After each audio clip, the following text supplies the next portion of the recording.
শুভ সকাল বন্ধুরা। অনেক সকালে উঠতে হয়েছে, এত কাজের মধ্যে ঘেমে গেছি কাজ করতে করতে।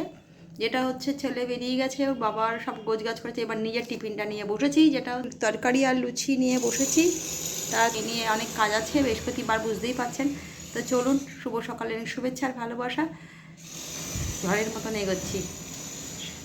শরীরটা আজকে ঠিকঠাক নেই, সকাল থেকে একটু পেটের প্রবলেম আছে, তার জন্য আমার জন্য আমি করেছি কাঁচকলা ভাতে আর ভাত। সকালবেলা মুড়ি জল খেয়েছিলাম, পরে আর একটু ইচ্ছা করছিল বলে আবার একটুখানি লুচি দেখে লোভ হয়েছিল, লুচি খেলাম, দুটো খেয়েছিলাম। কিন্তু এখন একটু ঠিক হলেও কিন্তু কোথাও যেন একটুখানি ভয় ভয় লাগছে, তাই হাজব্যান্ডকে খেয়ে অফিস বেরিয়ে যাবে। ভাত, ওল ভাতে, ডাল, বেগুন ভাজা আর ডিমের কারি, এটা দুপুরবেলা করে দিয়েছি, আর বেশি কিছু করে দিতে পারছি না। চলুন, শুভ দুপুর, অনেক শুভেচ্ছা ভালোবাসা, এটা দিয়েই আজকে দুপুরে লাঞ্চটা সেরে নিক, রাতেরটা রাতে ভাববো। অনেকদিন বাদে ছেলে আর মা একসাথে চলে এলাম। হয় না গল্প, যদিও ও ফিরেছে, ফিরে সন্ধ্যেবেলা ফিরে একটুখানি বসলাম। তবে যেটা নিয়ে আলোচনার বিষয় একটু না করলেই নয়। আপনারা প্রত্যেকে জানেন, মানে আজ থেকে মনে হয় আরম্ভ হয়েছে না? না না, 22 তারিখ থেকে 22 তারিখ থেকে আরম্ভ হচ্ছে SSC SSC. Selection post phase 13 পরীক্ষা। তো সেটার এখন যেরকম সমস্যা দেখা দিয়েছে, মেয়েদের ক্ষেত্রে নয়, মেয়েদের বেশিরভাগটা কিছু কলকাতাতে, মেয়েদের ক্ষেত্রে হ্যাঁ না। কলকাতাতেই পড়েছে। প্রবলেমটা হচ্ছে সমস্ত ছেলেগুলোকে যে কোথায় কোথায় দিচ্ছে, মানে ওদের যে, 500 কিলোমিটার দূর বাড়ি থেকে। হ্যাঁ, যারা বেস্ট অফ চয়েস, 3টে চয়েস ওরা করে যেটা যেখানে করেছে, সেসব জায়গায় তো দিচ্ছেই না।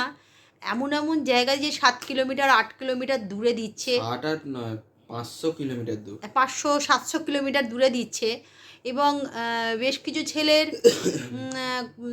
এমন এমন জায়গা দিচ্ছে, যেতে আসতে প্রবলেম। প্রথমত ঠিক মতন ট্রেনের টিকিট পাবে কি না, তৎকালেও যে পাবে এমন কোনো ঠিক নেই।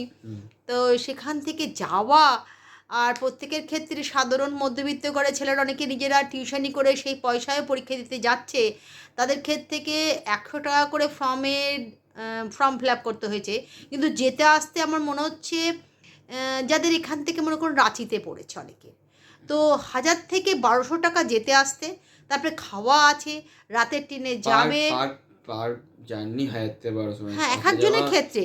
আসা যাওয়া বা 2400 টাকা পড়বে। হ্যাঁ, আবার আমি বেশ কিছু শুনলাম যে অনেকে হয়তো যাদের অবস্থা ভালো, তারা একেবারে পুরো ভালো ভালো ট্রেনের টিকিট কেটেও চলে যাচ্ছে, কিন্তু সবার পক্ষে তো সম্ভব নয়। অনেকজন ফ্লাইটে চলে যাচ্ছে।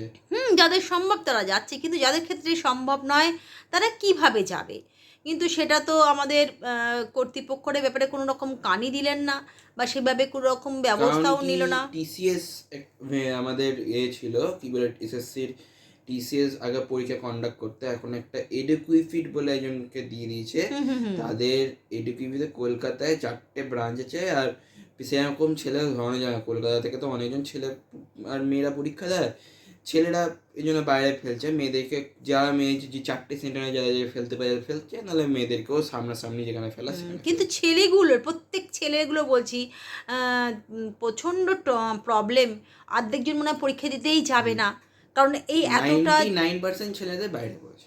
এতটা জার্নি করে, এমনকি ঠিক ফিজিক্যালি হ্যান্ডিক্যাপ তাদেরও বাইরে পড়েছে। এতটা জার্নি করে তারা যাবে কি?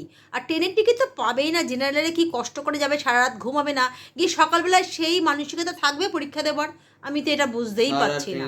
অথবা আগের দিন চলে যেতে হয়, সারা রাত প্ল্যাটফর্মে কাটাতে হবে। হ্যাঁ, জেনারেলে যদি যায়ও রাত্রিবেলা, তো শুক্রবার দিন হয়তো কেউ গেল, শনিবারে গিয়ে পৌঁছলো, সকালবেলা, রাত্রে তো ঘুম হবেই না।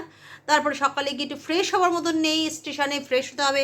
একটা যদি হোটেল নেয়, মিনিমাম আমি বলছি, যদি একটা ছোটোখাটো লজ নেয় বা ডয়টেরামও নেয়, তো সেক্ষেত্রে একটা 500 টাকার নিচে নেই, মিনিমাম বলছি। তো একটা সাধারণ একটা ছেলে, টিউশনি করা ছেলে, তার ক্ষেত্রে তো সম্ভব?